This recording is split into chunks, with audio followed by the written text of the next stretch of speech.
एक गिलास पानी मिलेगा? जी जी, आप बैठिए ना, मैं लेके आती हूँ।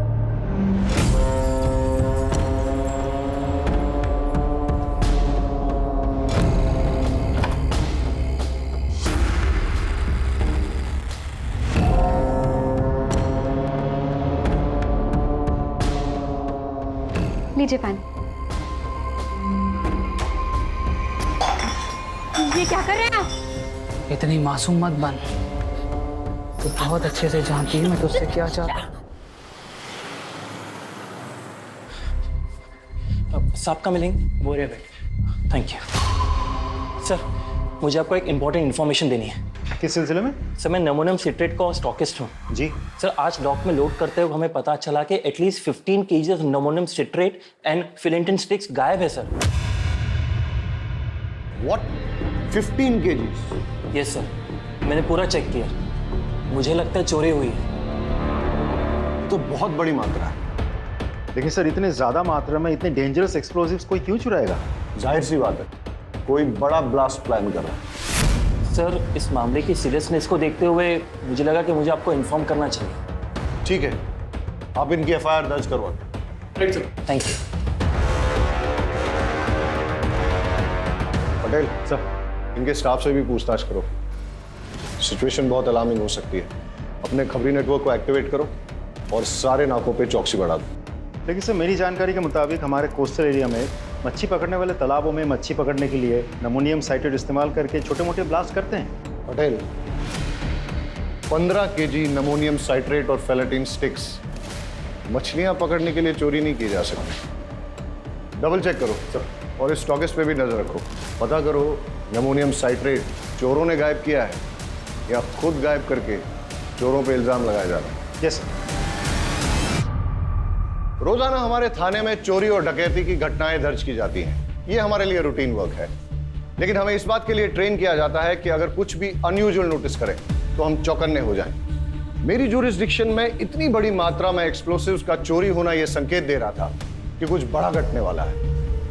अब कितना बड़ा, इस बात का हमें कोई अंदाजा नहीं। अब मेरे दिमाग में सिर्फ एक ही सवाल बार बार उठ रहा है कि एक्सप्लोसिव्स की चोरी मछलियां पकड़ने के लिए हुई है या फिर इस बार निशाना मछलियां नहीं कोई और है। एक बात बताओ, आज ऐसी क्या खास बात है जो आपने ऑफिस से आकर हमारे साथ घूमने का प्लान बना लिया? तुझे ना घुमाओ तो शिकायत करती है, घुमा रहा हूँ तो भी शिकायत करती है। एक काम करते हैं, गाड़ी वापस मोड़ लेते हैं। ना ना, शू बात करो शू, इतने दिनों बाद तो घूमने निकले हैं। अरे एक मिनट, किसका फोन है?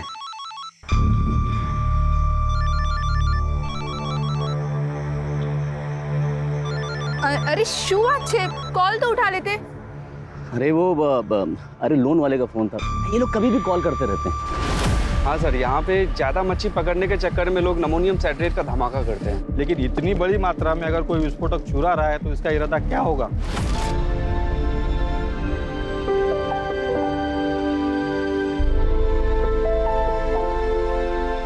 चलो भाई, बहुत तेज भूख लगी है, कुछ खिला दे फटाफट। माँ, मुझे भी भूख लगी है। हाँ तो देख, तेरी सारी फेवरेट चीज लेकर आई हूँ, ये ले। इतना सामान लग रहा है पूरे गांव को खिलाएगी। हाँ काफी टाइम बाद आया, तो सोचा एंजॉय करेंगे।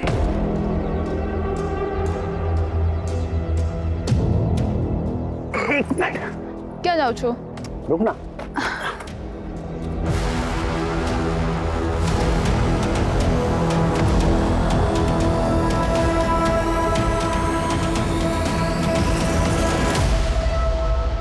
सरप्राइज, सरप्राइज, ये तेरे लिए।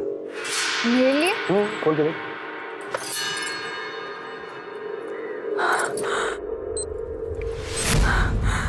आ तो रेडियो छे। तुझे गाना सुनना पसंद है ना? Thank you. तेरे लिए।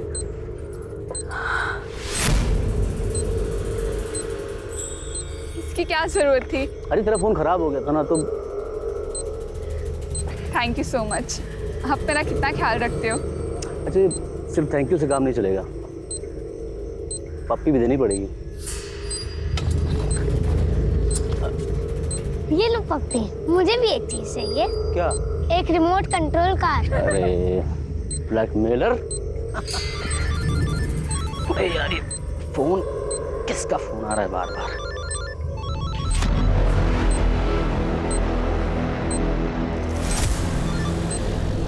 हेलो, तुझे कितनी बार बोला है जब फैमिली के साथ रहूं तो कॉल मत किया कर, समझ नहीं आता तुझे? अरे उसे कैसे पता चलेगा?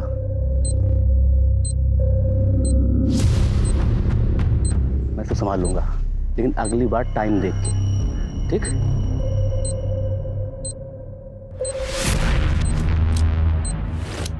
अरे यार मैं उससे बात कर लूंगा ना, तू रख अभी।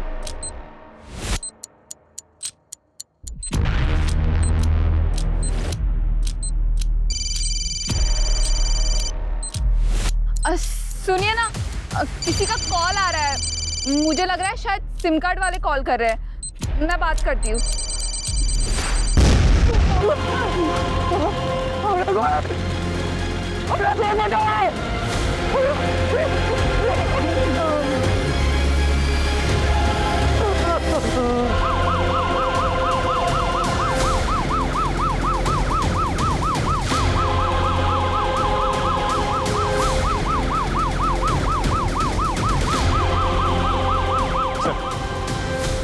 बहुत इंटेंस एक्सप्लोजन था, 2 कैजुअलिटीज हुए हैं, एक औरत और एक बच्चा मारे गए। पूरा एरिया हमने सील कर दिया, फॉरेंसिक टीम अपना काम कर रही है सर।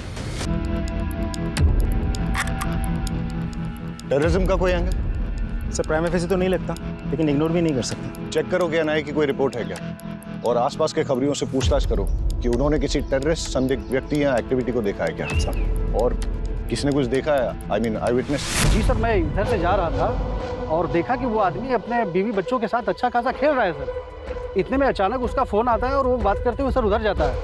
फिर सर बम का जो धमाका यहाँ हुआ ना सर, ये तो अच्छा हुआ सर कि आज यहाँ कोई है नहीं, वरना यहाँ काफ़ी भीड़ रहती है सर। ओके, इसका मतलब ये कि यहाँ किसी ने इसलिए धमाका किया ताकि ज्यादा से ज्यादा कैजुअलिटीज हो, मतलब टेररिज्म का एंगल हो सकता है। एक काम करो, सारे एरिया को अच्छे से छान मारो और देखो कोई एविडेंस या क्लू मिलता है क्या, और ये भी चेक करो आसपास कोई सीसीटीवी है क्या। Right sir. हेलो ऑफिसर, क्या लगता है आपको? सर पूरी रिपोर्ट तो मैं पूरी जांच होने के बाद ही दे पाऊंगा। फिलहाल कुछ बेसिक एविडेंस मिले, पिकनिक वाली चीज़ें। सर कुछ अनयूजुअल चीज़ें मिली हैं, जैसे ये ट्रांजिस्टर, टूटा हुआ मोबाइल फ़ोन। सर मुझे लगता है ये जो एक्सप्लोजन हुआ है ये एक ट्रांजिस्टर बॉम्ब है।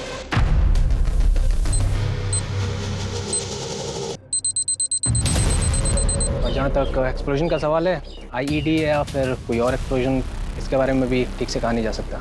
थैंक यू ऑफिसर, कोशिश कीजिएगा कि जितनी जल्दी हो सके रिपोर्ट सबमिट कर दें प्लीज़। Sure sir. गणेश भाई, अगर आप चाहते हो कि आपकी पत्नी और बच्चे का हत्यारा जल्द से जल्द पकड़ा जाए तो प्लीज़ हमारे साथ कोऑपरेट करिए।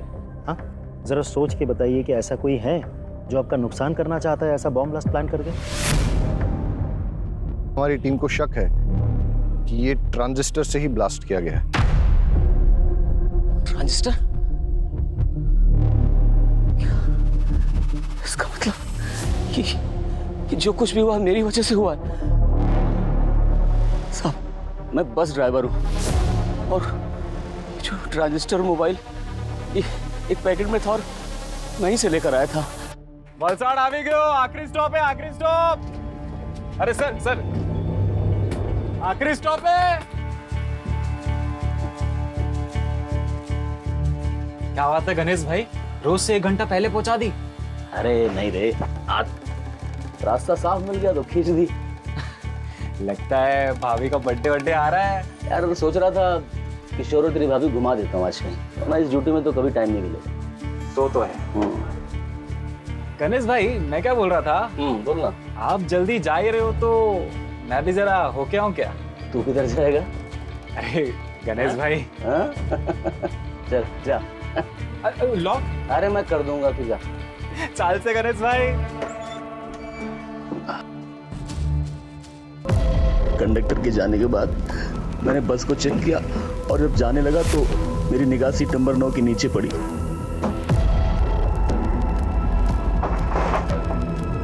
वहां मैंने देखा एक थैली रखी हुई थी। मैंने उठाकर चेक किया तो देखा उसमें एक ट्रांजिस्टर और साथ में मोबाइल भी था। उसे देखकर मेरे मन में लालच आ गया साहब, और मैं बीवी और बच्चे की मौत का सामान खुद अपने साथ ले आया। कितना भागा बाप और कितना नीच पति हूं मैं। जब विस्फोट हुआ उस वक्त कहाँ थे आप? उस वक्त साहब मेरा एक कॉल आ गया था, उसी को अटेंड करने के लिए मैं साइड पे गया, सब बर्बाद हो गया।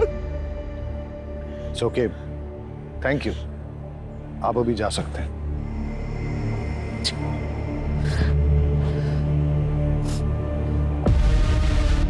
सर, मुझे तो इस गणेश की कहानी पे बिल्कुल भरोसा नहीं है। एकदम सही कह रहे हैं सर, इसकी कहानी पूरी मनगढ़ंत लगती है।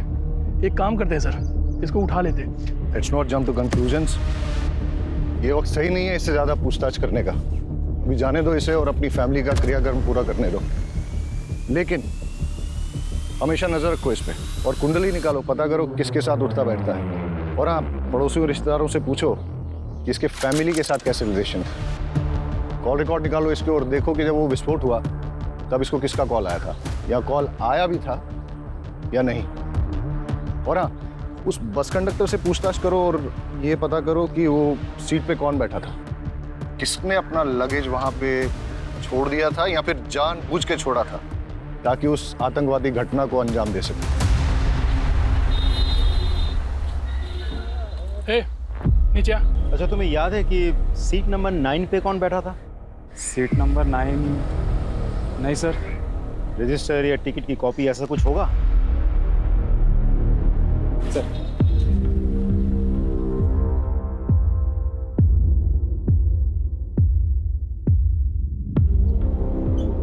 सर, सीट नंबर 9 पे कोई परेश जोशी बैठा था।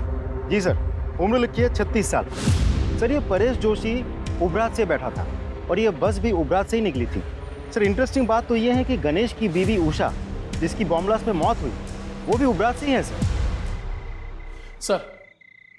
सर, मैंने गणेश के पड़ोसियों से बातचीत की। पड़ोस में रहने वाली एक महिला ने बड़ी अजीब बात बताई। अरे साहब, पनौती है वो तो, उसकी तो कुंडली में लिखा हुआ था कि वो जिससे भी शादी करेगा वो मर जाएगी। और उषा तो उसकी तीसरी बीवी है। पहली बीवी जो थी ना, वो तो कार एक्सीडेंट में मर गई थी, और दूसरी बीवी वो तो बेचारी हमेशा बीमार ही रहती थी, और फिर किशोर को पैदा करते समय वो मर गई, और 1-2 साल के बाद में ये उषा को बहलाया, क्योंकि चुपचाप।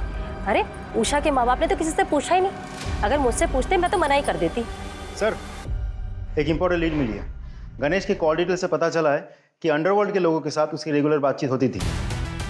और ब्लास्ट के वक्त उसे जो कॉल आया था वो कॉल कमलेश केसवानी का था, जो एक अड्डा चलाता है सचोरी छिपे। और ये गणेश की क्या रिपोर्ट है, कहाँ है वो? सर, आ जाओ। सर, ये क्या बात हुई? मेरी पत्नी और बेटे की चिता की आग भी ठंडी नहीं हुई अभी तक, और आप लोगों ने इस तरह जबरदस्ती बुला लिया मुझे। तुम्हारे बयान ने हमें मजबूर किया है गणेश कि तुम्हें यहाँ फिर से बुलाया जाए। सर, आपको क्या लगता है कि मैंने अपनी पत्नी और बेटे को खुद बम से उड़ा दिया? कमलेश केसवानी, कैसे जानते हो उसे?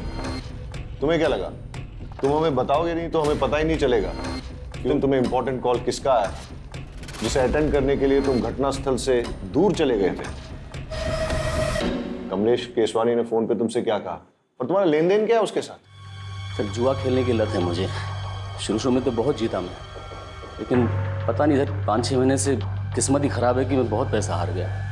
अब जितने भी देनदार थे सब ने मुझसे पैसे मांगने शुरू कर दिए। मेरे पास पैसे कहाँ थे जो मैं देता?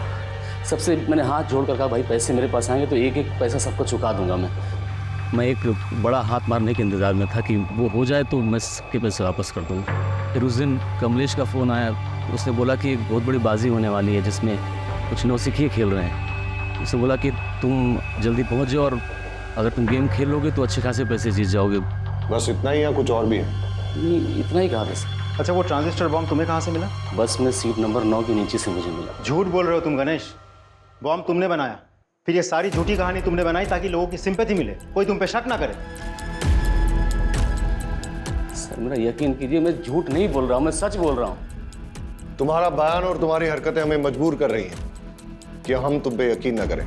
हिरासत में लो उसे और अच्छे से पूछताछ करो। सर, ये क्या कर रहे हैं सर? अरे सर, मैंने कुछ नहीं किया, मैं बता सर। प्लीज सर, एक बहुत बड़ी इन्फॉर्मेशन मिली है, इसलिए मुझे खुद ही आना पड़ेगा। सर, ये जो बॉम्ब ब्लास्ट हुआ है इसमें नमोनियम साइट्रेट और फिलेटिन स्टिक्स का इस्तेमाल हुआ है। और सर ये सब कुछ ठूस ठूस के एक ट्रांजिस्टर में भरा गया था, जिसे एक मोबाइल फ़ोन से एक्टिवेट किया गया था। जाहिर है कि बम बनाने वाला कुछ बड़ा धमाका करना चाहता था। इनफैक्ट मैं भी ये सस्पेक्ट कर रहा था, क्योंकि कुछ दिन पहले हमारे यहाँ एक स्टॉकिस्ट रिपोर्ट लिखाने आया था कि उसके डॉक से अपलोड करते हुए करीबन 15 kg अमोनियम साइट्रेट और फिलेटिन स्टिक्स चोरी हुए। वेल सर, अगर ऐसा है तो दैट्स नॉट गुड न्यूज़, क्योंकि जितनी मात्रा एक्सप्लोसिव इस ट्रांजिस्टर में लगे थे, तो बचे हुए जो एक्सप्लोसिव उससे 2 बॉम्ब और बनाए जा सकते हैं। पटेल सर, सारे एरिया में रेड अलर्ट घोषित करवा दो, और वो रिपोर्ट पे इन्वेस्टिगेशन कहाँ पहुंची है मुझे अपडेट करो। हम अपने एरिया में और एक ब्लास्ट अफोर्ड नहीं कर सकते सर। और ऑफिसर, मैं चाहूंगा कि आप भी वो रिपोर्ट एक बार देख लें। पटेल, इन्हें एक बार वो रिपोर्ट दिखाएं। आप आइए। इस केस के सारे प्राइमा फेसी एविडेंस गणेश के खिलाफ नजर आ रहे हैं, लेकिन ऐसा भी हो सकता है कि गणेश जो कहानी सुना रहा है वो झूठ नहीं बल्कि सच है। और अगर ऐसा है तो आज हुए विस्फोट से हम ये सबक ले सकते हैं कि ये तय है कि शहर में और एक विस्फोट होने वाला है, जिसके लिए बॉम्ब या तो बनाया जा रहा है या फिर बना हुआ है। मुझे अंदेशा हो रहा है कि ये केस ऊपर से जितना सरल नजर आ रहा है उतना है नहीं, इसमें कोई ना कोई पेंच जरूर है। सर, फॉरेंसिक ऑफिसर के मुताबिक मोस्ट प्रोबेबली ये ब्लास्ट उन्हीं एक्सप्लोसिव से किए गए हैं जिनकी चोरी हुई है, और ब्लास्ट के साइट से हमें जो सैंपल्स मिले हैं वो स्टॉकिस्ट के सैंपल्स के साथ 90% मैच होते हैं। इसका मतलब श्योरली एक और ब्लास्ट होने वाला है। पटेल, गणेश की बीवी उबरात से है, जहां से गणेश की बस आई थी, और उस बस में सीट नंबर 9 पे परेश नाम का आदमी जो बैठ के आया था वो भी उबरात में ही बस में चढ़ा था, राइट सर? एक काम करते हैं, उबरात चलते हैं, वहां 2 टीम बना के जांच करते हैं। आई एम श्योर कोई ना कोई क्लू जरूर मिलेगा। Right sir.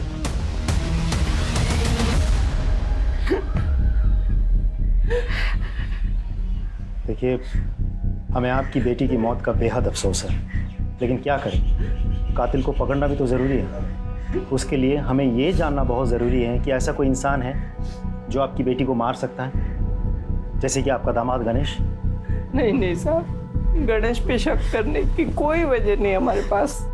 अच्छा, गणेश के अलावा ऐसा और कोई जिसके साथ उसकी कोई दुश्मनी हो, कोई अनबन हो? उषानो जूनो बॉयफ्रेंड विनायक दवे नाम है उसका।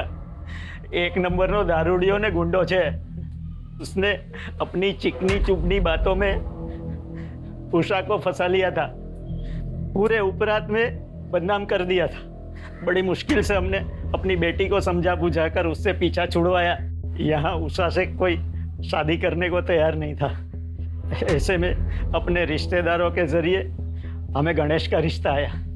और विनायक का क्या रिएक्शन था? वो तो धमकियों पे उतर आया था, धमकी देने लगा था कि उषा को नहीं छोड़ेगा। इस उषा के कॉल डिटेल्स निकलवाओ और लोकल पुलिस को कहो कि विनायक दावे के बारे में पूछताछ करें और हमें रिपोर्ट करें। जी सर। परेश जोशी। जी हूँ चू, पर ये मेरी वाइफ मेघा। अच्छा, जब आप उबरात से वलसाड जा रहे थे तो आपके पास कोई बैग था? हाँ था, पर वो बैग तो अब भी मेरे पास है, ये रहा। आई श्योर कि बस में आपसे कुछ छूटा नहीं था? नहीं सर, बैग के अलावा मेरे पास कुछ भी नहीं था। चले परेश भाई, सुना है कि आज अपनी तरफ मछलियां। पुलिस? परेश भाई શું થયું? सब ठीक है ने? भाभी? सर ये मेरा दोस्त है सागर कोहली। ठीक है, अभी तो हम चलते हैं, लेकिन अगर आपको इस बीच कुछ भी याद आता है तो हमें बताइएगा जरूर। जी सर, पक्का।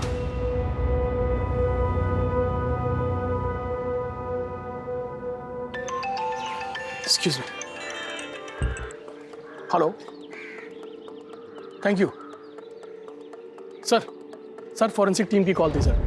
टीम ने उस ट्रांजिस्टर के मेक और मॉडल का पता लगा लिया है। साथ ही उस फोन का IMEI नंबर भी मिल गया सर, जिसे डेटोनेटर के लिए इस्तेमाल किया गया था। एक बात और सर, उस फोन पर सिर्फ एक कॉल आई थी और वो कॉल उबरात के किसी PCO से था।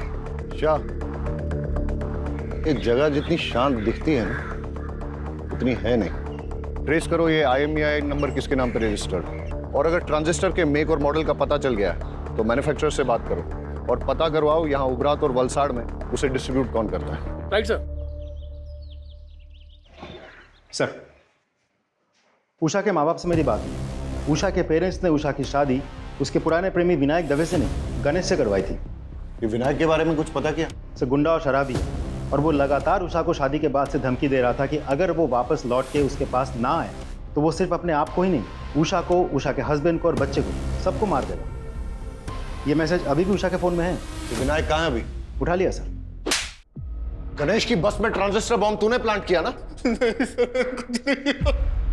मैं बस उसको मारकर चाहता था कि उषा मेरी जिंदगी में आ जाए सर, लेकिन बम मैंने नहीं लगाया सर। तूने उषा को धमकी नहीं दी थी कि अगर वो लौट के तेरे पास ना आए तो तू उषा को, उषा के हस्बैंड को, उसके बच्चे को, सबको मार डालेगा? मैंने धमकाया था सर, मैं उसे नहीं भूल पा रहा था सर, लेकिन विस्फोटक में मेरा कोई हाथ नहीं है सर। सच में सर। देखते हैं तेरी बात में कितनी सच्चाई है। फिलहाल तो इस विनायक को छोड़ देते हैं, लेकिन नजर रखो इस पे और पता करो कि जिस दिन ब्लास्ट हुआ उस दिन ये कहाँ था। इस मेक और मॉडल का ट्रांजिस्टर आपके दुकान से बेचा गया था? हाँ साहब, मैंने बेचा था। किसे बेचा था? वो तो साहब मुझे याद नहीं है। क्यों? बिल बुक में होगा ना। साहब क्या छोटी सी दुकान है, वो कैश में बेचा था ताकि इनकम टैक्स में थोड़ी छूट मिल जाए। पता है ना ये गैर कानूनी है। हाँ, उस ट्रांजिस्टर का इस्तेमाल बॉम्ब ब्लास्ट में किया गया है। अरे साहब मुझे पता नहीं, मैं तो गरीब आदमी हूँ, मुझे माफ कर दो। अच्छा, जिसे वो ट्रांजिस्टर बेचा था उसकी शक्ल याद है? कहीं ये तो नहीं था वो आदमी? नहीं साहब, वो तो एक औरत थी। औरत थी? जी साहब, बल्कि साहब वो तो आज एक और ट्रांजिस्टर लेके गई है। मैंने उसको पूछा मैडम क्या बात है एक के बाद एक, तो बोली कि उसके जिस दोस्त का बर्थडे था उसको मना नहीं पाई, तो बोली कि परसों किसी उसके दूसरे दोस्त का बर्थडे है, बोली इस बार अच्छे से धूम धड़ाका करूँगी। दुकान में सीसीटीवी भी नहीं लगा है? नहीं साहब, छोटी सी तो दुकान है। आगे से बिल बुक मेंटेन कीजिएगा। जी साहब। लोकल पुलिस से कहो कि इस दुकान पे और इस दुकान के मालिक पे नजर रखें। सर, अच्छा इस IMEI नंबर का मोबाइल तुम्हारी दुकान से बेचा गया था? एक मिनट सर, चेक करके बताता हूँ।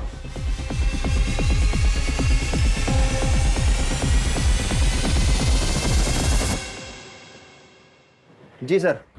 किसको बेचा था? एक औरत ने बर्थडे गिफ्ट देने के लिए मोबाइल खरीदा था और उसी के नाम पे सिम भी लिया था। उसका नाम विकास मेहता, इसी एरिया में रहता है। सर, ये जो उषा का एक्स बॉयफ्रेंड विनायक है, ये इसी विकास मेहता का आदमी है?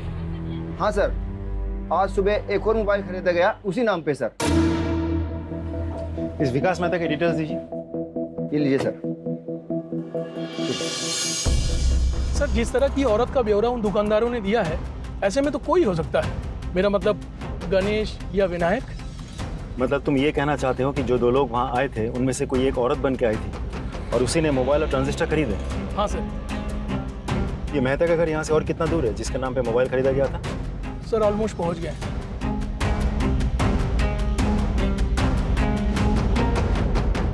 ओह हेलो, क्या ये सरकारी गार्डन नहीं है जो अंदर घुसते चले जा रहे हो? मेरा घर है, मेरी परमिशन के बिना यहाँ पत्ता भी नहीं हिलता। वलसड में जो बॉम्ब ब्लास्ट हुआ था, क्या जानता है उसके बारे में? इतनी जानकारी है जितनी न्यूज़ और पेपर में दिखाई गई थी, समझा? अच्छा, तो जिस मोबाइल से उस बॉम्ब को एक्टिवेट किया गया था उसका रजिस्ट्रेशन तेरे नाम पे क्या कर रहा है? हाँ? सर शुरुआत करो जो तुम्हें। कौन सा मोबाइल, कैसा मोबाइल? सर मेरा मोबाइल मेरे पास है सर। क्यों, अभी टोन चेंज हो गया तेरा? सर मैं सच बोल रहा हूँ, मेरा मोबाइल मेरे पास है। आप, मुझे नहीं पता आप कौन से मोबाइल की बात कर रहे हैं। सर ये ऐसे नहीं मानेगा, इसको पुलिस स्टेशन लेके चलते हैं, फिर सब सच उगलेगा। वलसड में बॉम्ब ब्लास्ट करवाने के जुर्म में तुझे गिरफ्तार किया जा रहा है। और कोई सवाल? ये IPC की कौन सी धारा लगाऊं यही बता दूं? लेकर आओ इसे। चल मेरी बात सुनो, मेरा कुछ नहीं है इसमें। अरे साहब मेरा यकीन कीजिए, मैंने कुछ नहीं किया, वो बॉम्ब प्लान नहीं किया मैंने। ये विनायक तेरा ही आदमी है ना जिसे तूने गणेश की बस में बॉम्ब रखवाया था? अरे साहब वो एक नंबर का नशेड़ी और शराबी किस्म का इंसान है, वो क्या किसी बस में बॉम्ब प्लान करेगा? उसे शराब पीने से तो फुर्सत मिलती नहीं है। साहब जो हमारी बात सांभो, तब एक खोटा मानस ने पकड़ी मुक्की से। अरे वो बाहर गुनेगार फिर रहा है, उसको पकड़ो जाके। ये जब तक सच ना उगले ना, उठते रहो इसे। हमारी बात सांभो, तब एक खोटा मानस से पकड़ो। सर मेहता कुछ बोला? बहुत तोड़ा सर, लेकिन मुंह नहीं खुल रहा। बहुत शातिर है। बैकग्राउंड क्या है उसका? नामी गुंडा है सर, आसपास के एरिया में दादागिरी करता फिरता है। ऑलरेडी बहुत सारे केसेस दर्ज है उस पर। एक बात और सर, मेहता के जिस KYC डॉक्यूमेंट्स पर वो सिम कार्ड खरीदा गया था वो फेक है। मतलब कोई मेहता को इस केस में फंसाना चाहता है? हो सकता है और नहीं भी हो सकता, लेकिन तुमने कहा कि मेहता बहुत शातिर है और कई केसेस दर्ज हैं उस पर, इसलिए ऐसा हो सकता है कि अपने आप को प्राइमा फेसी सस्पेक्ट बनाने के लिए उसने ये सब जानबूझ के किया और बाद में सिंपैथी पाकर सस्पेक्ट लिस्ट से बाहर हो गया। मोबाइल और ट्रांजिस्टर की दुकान से कुछ पता चला? सर कुछ खास नहीं, लेकिन दोनों दुकानदारों ने एक अजीब बात कही। जिस लड़की ने पहले मोबाइल और ट्रांजिस्टर खरीदा वो आज सुबह फिर आई थी। जब दुकानदारों ने पूछा कि ऐसी भी क्या खास बात हो गई, तो पता है उस लड़की ने क्या कहा? उसने कहा कि कल जिस फ्रेंड का जन्मदिन था वो हम ढंग से मना नहीं पाए, लेकिन परसों एक और फ्रेंड का जन्मदिन है, वो हम बहुत धूमधाम से मनाएंगे। कुछ समझ में आया पटेल? अपराधी के दिमाग में जो चल रहा होता है वो अक्सर कहीं ना कहीं उसके मुंह से भी निकल जाता है। कल का जन्मदिन ठीक से मना नहीं पाई, यानी कल जो ब्लास्ट हुआ परसों फिर से जन्मदिन मनाएगी, वो भी धूमधाम से। मतलब समझते हो इसका? मतलब परसों और एक ब्लास्ट होने वाला है, लेकिन हमें नहीं पता कि कब और कहां। और परसों का मतलब ये भी कि हमारे पास सिर्फ 48 घंटे हैं उसे रोकने के लिए।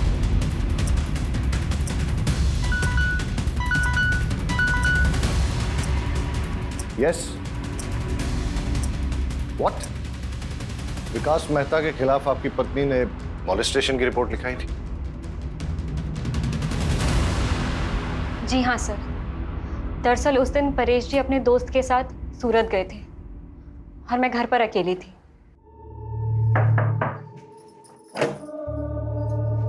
जय श्री कृष्ण। जय श्री कृष्ण। परेश भाई છે? वो तो सूरत गए हैं सागर के साथ। હા કઈ વાંધો નહીં, હું પછી આવી જઈશ। एक गिलास पानी मिलेगा? जी जी आप बैठिए ना, मैं लेके आती हूँ।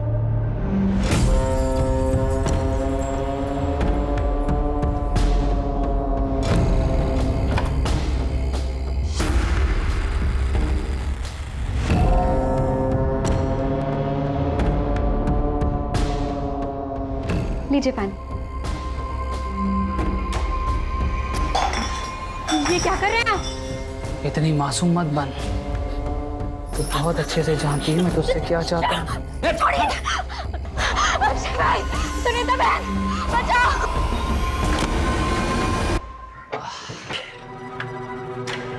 मेघा, मेघा, अरे શું થયું તને? मेघा, देखो मेघा रो मत। देखो बताओ तो उसे कि हुआ क्या है, कि किसने किया ये सब? मेहता, विकास मेहता। विकास मेहता? सागर तू चल मेरे साथ। आज तो उस विकास को छोड़ूंगा नहीं। मेरी बीवी के साथ करने की सोच भी कैसे सकता है? चल मेरे साथ। उससे कुछ नहीं होगा। अरे पर उसने तेरे साथ जो किया उसका क्या? उसकी कोई जरूरत नहीं है, आप यहीं रहिए। समझिए, हमें ना उसके खिलाफ पुलिस में रिपोर्ट लिखवानी चाहिए। पुलिस ही उसकी गुंडागर्दी को रोक सकती है। हाँ, चाहिए।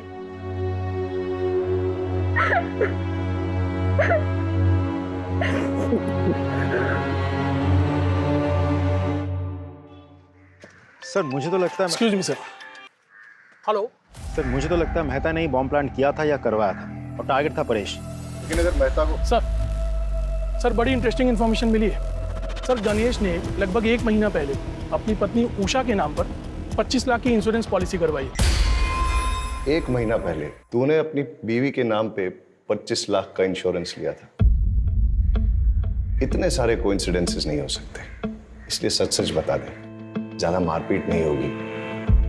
इसलिए जेल जाओ और वहां पश्चाताप करो, वरना खाल खींच के उसमें तेज मसाला भर दूंगा, समझा?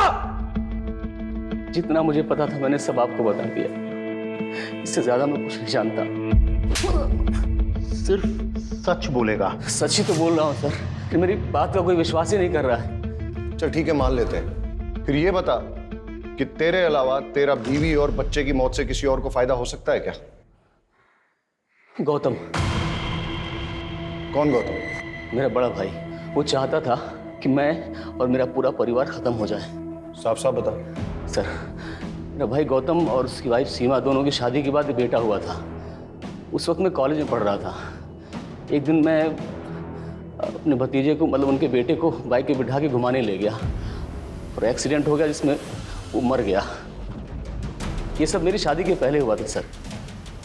मैंने उन दोनों से बहुत माफ़ी मांगी, लेकिन उन्होंने मुझे माफ़ नहीं किया। ज़िंदगी भर का बैर पाल लिया। अभी 4-5 महीने पहले की बात है सर। माँ की तबीयत बहुत ख़राब थी तो पिताजी ने हम सबको बुलाया था। ये सरासर अन्याय है पिताजी। आप सब कुछ इसके बेटे के नाम कैसे कर सकते हैं? कोई अन्याय नहीं कर रहे हम। हमें जो लगा वो ठीक समझा वो हमने किया। और वैसे भी इसका बेटा जो है वो इस घर का चिराग है। ये किशोर ही है जो हमारे खानदान और पुरखों का नाम रोशन करेगा। लेकिन इस गणेश ने जो मेरे बेटे की बदली चढ़ा दी उसका क्या बाबूजी? हाँ अभी क्या बात कर रही हैं? वो एक्सीडेंट था। सोच समझ के किया था तूने, साजिश थी तुम्हारी। इस बात पर मुझे कोई बहस नहीं चाहिए। और वैसे भी जो कुछ भी हमारा है, हमें निर्णय लेना था, हमने सही निर्णय ले लिया। ठीक है? आ तो बहु जुलुम छे। मैं ना इतनी आसानी से हार नहीं मानने वाली। देख लो तुम। लेकिन हम वसीयत तो नहीं बदल सकते ना। तो क्या करोगे तुम? हाथ पे हाथ धरे बैठे रहोगे? उसने मेरे बेटे को मार दिया और अब वो पूरी जायदाद हड़पना चाहता है। कुछ समझ रहे हो तुम? अरे आदमी हो या नामर्द? नामर्द नहीं हूं, देख लूंगा मैं उसे। अरे होने दो उसके बेटे के नाम जायदाद। जब उसका बेटा, उसकी बीवी और वो खुद इस दुनिया में नहीं रहेगा तो सब जायदाद अपने आप हमारे नाम हो जाएगी। चल मान लेते हैं कि गौतम तेरे परिवार की जान का दुश्मन था, लेकिन उसे बम बनाना आता था क्या? सर सिविल इंजीनियरिंग की है उसने। सड़कें बनाता था, पहाड़ों को तोड़ने के लिए बम विस्फोट करता था। लेकिन बाद में उसने वो नौकरी छोड़ दी और घर पे ही ये इलेक्ट्रॉनिक्स आइटम को रिपेयर करने का काम शुरू कर दिया। सर आसानी से बम बना सकता है वो।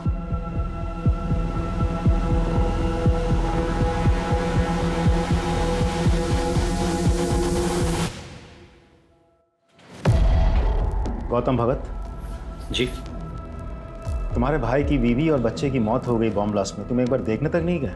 अगर आप मुझे ढूंढते हुए यहाँ तक आए हैं तो साफ जाहिर है आपको पता है मैं क्यों नहीं गया। जब आप रट्टा मार के बैठे हो गया? पढ़ा लिखा हूँ, इंजीनियरिंग की है मैंने। घटना वाले दिन तुम थे कहाँ? मैं अपनी बीवी और बेटी के साथ अपनी साली के घर गया था, राजपीपला। बस से गए थे? टिकट तो होगी? कोई सर्टिफिकेट है जो संभाल के रखा जाए? तुम्हारी बेगुनाही का सर्टिफिकेट हो सकता था। मुझे अपनी बेगुनाही साबित करने में कोई दिलचस्पी नहीं है। आप काफ़ी दूर से आए हैं, कुछ लेंगे? ठंडा पानी कुछ? आज तो कुछ नहीं लूंगा, लेकिन जिस दिन तुम्हारे खिलाफ सबूत हाथ लग गया ना, उस दिन तुम्हें लेने जरूर आ जाऊंगा। चले आइएगा, तब तक मैं अपना बचा हुआ काम कर लेता हूँ। क्या है कि मुझे परसों तक एक बहुत बड़ी डिलीवरी देनी है।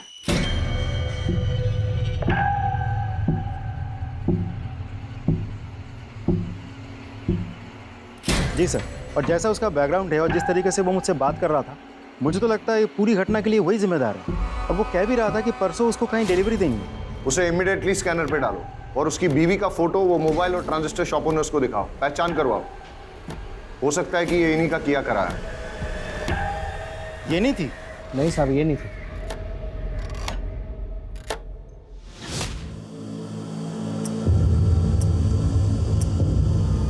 Yes sir. सर मैंने पूरे डिस्ट्रिक्ट में हाई अलर्ट घोषित करवा दिया है। Okay sir. हेडक्वार्टर से बात हो रही थी, सिचुएशन बहुत टेंस है, लेकिन जब तक हमें कोई क्लू नहीं मिल जाता तब तक हम पिन पॉइंट करके किसी एरिया की सिक्योरिटी नहीं बढ़ा सकते। ब्लास्ट कहीं भी हो सकता है। सर अजीब सिचुएशन है, एक भी क्लू नहीं मिल रहा है। सर मैंने बस में ट्रेवल कर रहे सभी यात्रियों से पर्सनली बात की। ज़्यादातर लोगों को कुछ पता नहीं है सर, लेकिन एक पैसेंजर जो कि घटना के तुरंत बाद अहमदाबाद चला गया था, उससे अभी बात हुई। अच्छा, उस दिन जो 9 नंबर सीट पर जो पैसेंजर बैठा था उसके बारे में कुछ याद है?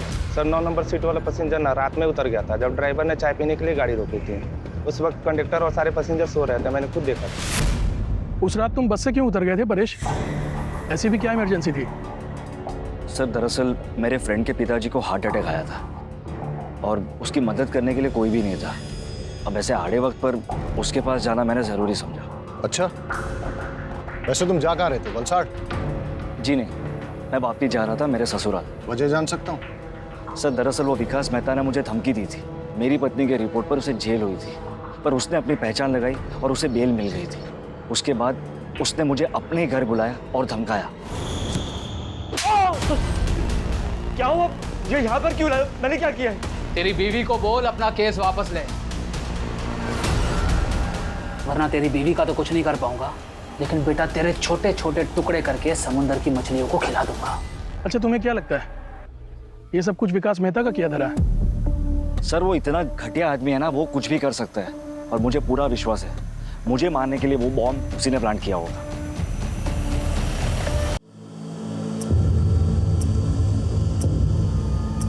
सर एट प्रेजेंट हमारे पास टोटल 5 थियरीज है जिन पे हम काम कर सकते हैं। पहली, गणेश ने अपनी बीवी उषा को मारने के लिए बॉम्ब प्लांट किया। सारे स्टेटमेंट्स और कोइंसिडेंस के मुताबिक गणेश हमारा प्राइम सस्पेक्ट बनता है। दूसरी, गणेश के भाई गौतम ने अपनी दुश्मनी और प्रॉपर्टी पाने के चक्कर में गणेश और उषा को मारने के लिए बॉम्ब प्लांट किया, लेकिन हमारे पास गौतम के खिलाफ कोई ठोस सबूत नहीं है। तीसरी, मेहता ने परेश को मारने के लिए बॉम्ब प्लांट किया।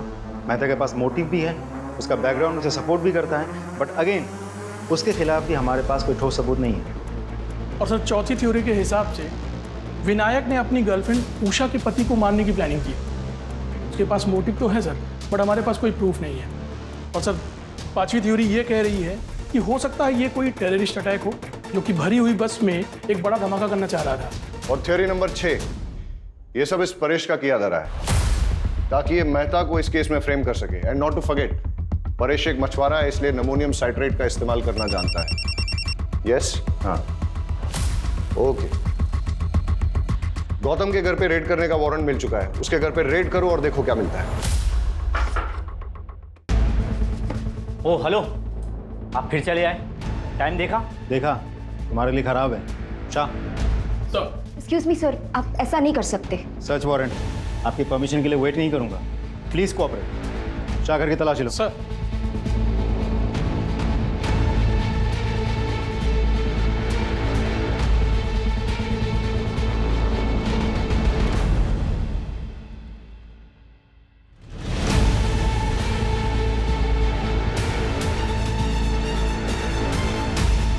क्या है ये?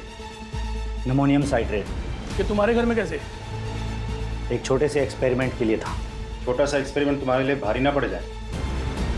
ले आओ। अरे सर नहीं, क्या अरे क्या कर रहे हो आप सर? अरे सर, गौतम को बहुत तोड़ा, लेकिन वो मानने को तैयार ही नहीं है कि ये बॉम्ब उसने बनाया था या ब्लास्ट उसने करवाया था। सर उसकी वाइफ को भी आज सुबह लोकल पुलिस ने अरेस्ट कर लिया, लेकिन उसने सिर्फ एक ही रट लगा रखी है कि वो दोनों बेगुनाह हैं। जैसे जैसे ब्लास्ट का टाइम नजदीक आ रहा है वैसे वैसे ये केस और उलझता जा रहा है। मैंने उबरात की उन दोनों दुकानों पे जहां से कि मोबाइल और ट्रांजिस्टर खरीदा गया था, वहां तक जाने वाले सारे रास्तों की सीसीटीवी फुटेज मंगाई है।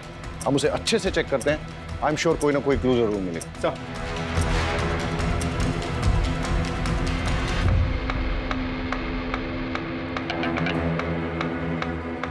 हमें सारे एविडेंस बारीकी से चेक करने चाहिए।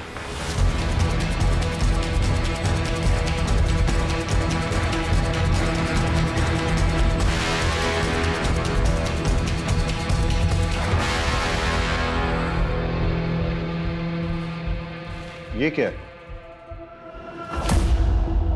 सर, कपड़ों के दुकान का पॉली बैग है, वो भी उभरत का। मतलब गणेश की पत्नी उषा जिसकी मौत हुई बॉम्ब ब्लास्ट में, वो भी तो उभरत से ही थी। तो ऐसा भी तो हो सकता है कि वो कुछ लाई होगी सामान वामान बाजार से और फिर इस बैग में रख दिया होगा, इस पैकेट को या पॉलिथीन बैग को। ये बैग की कंडीशन अभी ठीक है, लगता है नया सा है, इसलिए जाके दुकान में पता करो कि पिछले 1 महीने में वहां पे किस किसने खरीदारी की। सब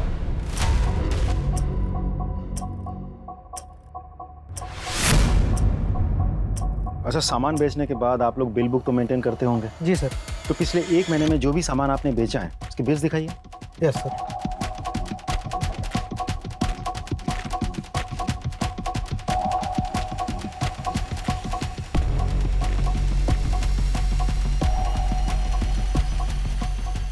इस डेट की फुटेज मिलेगी? लीजिए सर।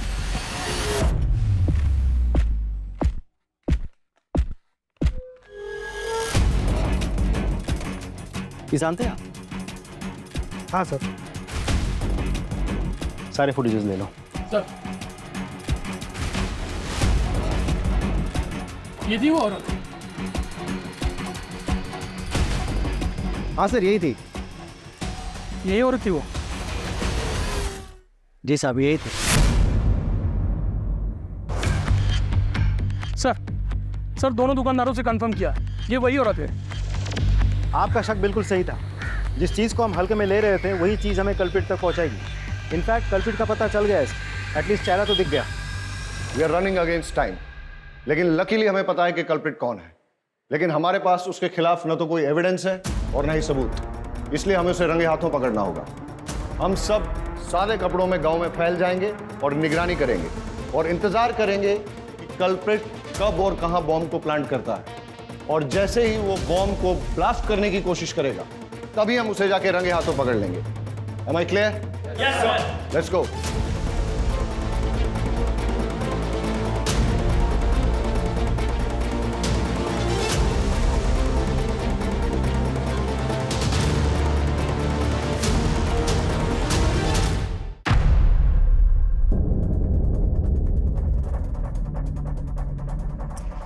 सर।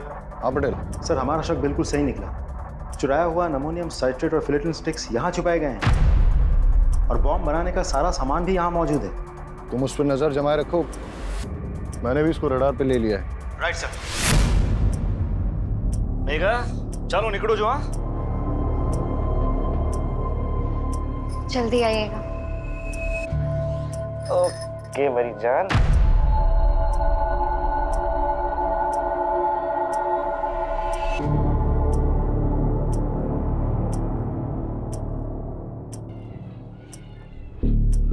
हाँ, मैं उसका पीछा कर रहा हूँ, तुम उस पर नजर रखना। सर, किसी को फोन लगा रहा है, नंबर डायल कर रहा है।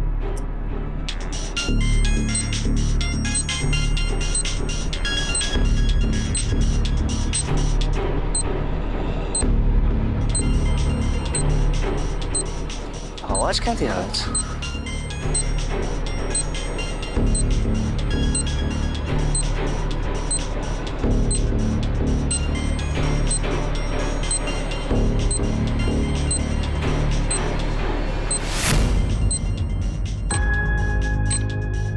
ये मैडम को भी नए नए आइडिया थे रोमांस के लिए। रुक, फोन मत उठाना, रुक, कॉल मत उठाना। अरे सर, अब हुआ क्या लेकिन?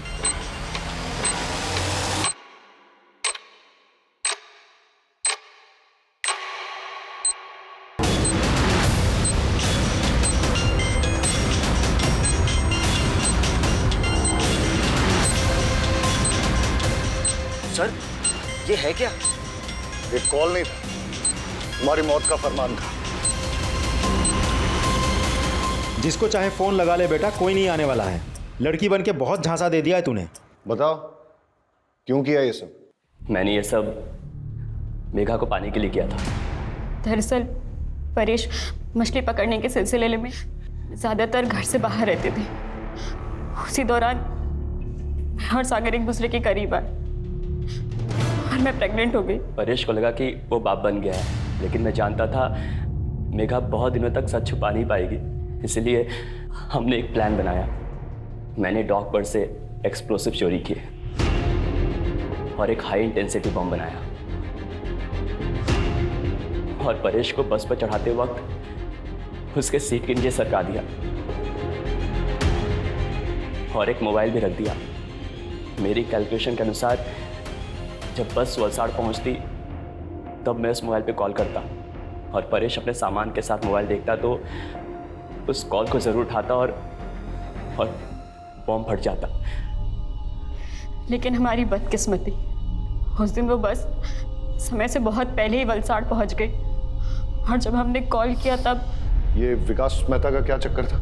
उसे मेरे और सागर के अफेयर के बारे में पता चल गया था। मुझे वार्न करने आया था। मैंने उस पर मॉलेस्टेशन का झूठा इल्ज़ाम लगाकर उसे जेल भिजवा दिया। विकास मेहता बेल पर बाहर आ गया था। उसका पुख्ता इंतजाम करने के लिए मैंने एक शॉप से मोबाइल खरीदा और उसके नाम पर सिम भी खरीदा ताकि जब पुलिस तफ्तीश करे तो वो फंस जाए और उसे सजा मिले। लेकिन उस कपड़ों की दुकान की सीसीटीवी फुटेज पे हमने तेरी शक्ल पहचान ली और तेरा खेल खत्म हो गया। मैं पूरी कोशिश करूंगा कि तुम दोनों को कड़ी से कड़ी सजा हो।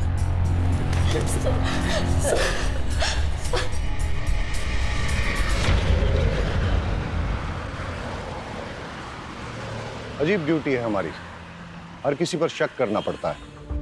लेकिन हमारे प्रोफेशन में शक न करना एक गुनाह है। लेकिन जब एक गणेश जैसे मासूम पर शक करना पड़ता है और उसे कड़े तरीके से पूछताछ करनी पड़ती है और आखिरकार जब सच सामने आता है, बड़ा दुख होता है। कई बार सोचता हूं कि क्या गलती थी गणेश की पत्नी उषा की या उसके बेटे किशोर की। उनका क्या लेना देना था परेश, सागर, मेहता, मेघा, इन सब से, इनके गलत संबंधों से या इनकी दुश्मनी से। लेकिन फिर भी इस षड्यंत्र का शिकार उन्हें बनना पड़ा। वजह लालच। अगर गणेश ने वो बैग खुद ना रख लिया होता और पुलिस को लाके सौंप दिया होता तो शायद ये हादसा नहीं होता। सर हेडक्वार्टर से कॉल आई थी, एक बस में कुछ लोगों को बंधक बना लिया गया है। चलो सर।